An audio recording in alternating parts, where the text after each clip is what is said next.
Today, I'm going to show you how understanding one powerful psychology model can completely change the way you communicate and make you a more influential speaker. Social judgment theory answers one core question: how close or how threatening does your message feel to the other person right now?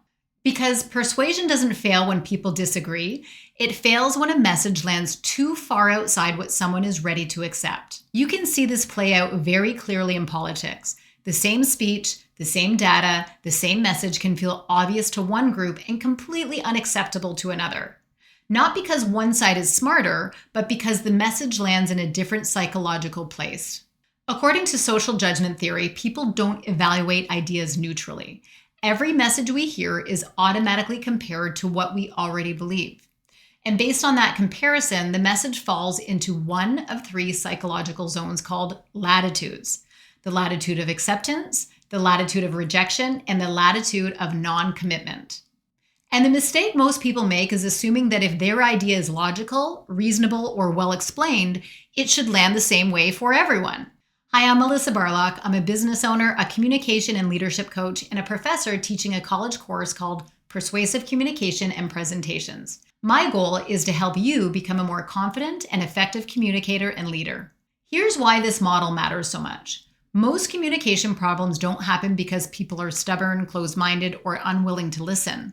They happen because messages land in the wrong psychological zone, triggering resistance instead of consideration. According to social judgment theory, every new idea we hear gets sorted into one of three latitudes, often before we consciously realize it. These latitudes determine whether a message feels acceptable, debatable, or threatening.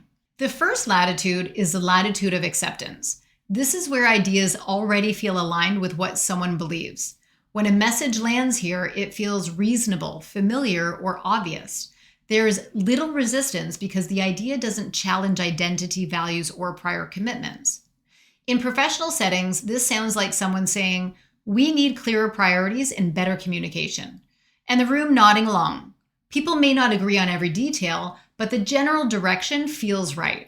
You can also see this in politics when a voter hears a candidate emphasize priorities they already support. The message feels like common sense. It doesn't feel persuasive because it doesn't need to be. It already fits. The second is the latitude of rejection. This is where messages feel threatening, unrealistic, or fundamentally wrong. When an idea lands here, people don't analyze it carefully. They push back, they dismiss it, or they shut it down completely. In business conversations, this often happens when people propose a change that feels too drastic or too fast. Even if the idea has merit, it feels too far from what people are ready to accept. In politics, this is when someone hears a proposal that directly conflicts with their core beliefs or group identity. Even calm explanations and data won't help because the reaction isn't about the details. It's about protection. And once a message lands in the latitude of rejection, adding more arguments usually makes things worse. People don't lean in, they dig in. The third zone is the latitude of non-commitment. This is the most overlooked and the most powerful zone for persuasion. Messages here don't feel clearly right or clearly wrong. They feel uncertain, interesting, or maybe. In conversations, this sounds like, "I'm not sure yet. I need to think about that," or "tell me more." In politics, this is where undecided voters often sit. They're not rejecting the idea, but they're not embracing it either. There's curiosity without commitment, and that's the sweet spot for influence.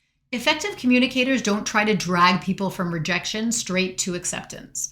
They aim to move messages one zone at a time, from rejection toward non-commitment, and from non-commitment toward acceptance. Persuasion often fails when people push too hard because they skip psychological steps. Social judgment theory reminds us that persuasion isn't about convincing someone to abandon their beliefs. It's about positioning your message close enough to what they already believe that it can be considered safely. So, how do you actually move a message between latitudes? The first step is to diagnose where your message is landing. Immediate pushback or defensiveness usually means rejection. Curiosity or hesitation signals non-commitment, and easy agreement suggests acceptance. The second step is to stop trying to force agreement when you hit resistance. If a message is in the latitude of rejection, arguing harder or adding more data usually backfires. The goal at this stage isn't agreement, it's safety. The third step is to shrink the psychological distance of your message. Instead of presenting the full version of your ideas, move it closer to what the other person already accepts. Emphasize shared goals, values, or concerns first. When people feel understood, their brain becomes more open. The fourth step is to aim for non-commitment, not conversion. A successful move sounds like, "That's interesting," not "You're right."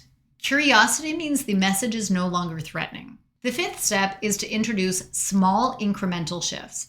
Once a message sits in non-commitment, you can add nuance, examples, or a slightly expanded version of your idea.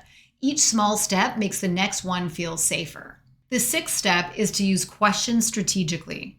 Questions invite thinking without pressure. Asking, "What would make this feel more workable?" or "What concerns would we need to address?" keeps the conversation exploratory rather than adversarial. The seventh step is to watch for signs of acceptance. When people start paraphrasing your idea, building on it, or connecting it to their own experience, the message is moving into the latitude of acceptance. Here's the most important thing to remember. Persuasion isn't about dragging people across the latitudes in one conversation. It's about guiding movement, not forcing agreement. When you focus on reducing threat instead of winning, the resistance softens, conversations slow down, and influence becomes far more effective because it respects how people actually change their minds. If you take one thing from this video, let it be this. People don't resist ideas. They resist ideas that feel too far, too fast, or too threatening. If this video was helpful, this video is part of a full series on persuasive communication where I break down how influence actually works in professional and everyday conversations. You'll find the link to the full series in the description below. Thanks for spending a few minutes with me, and I'll see you in the next video.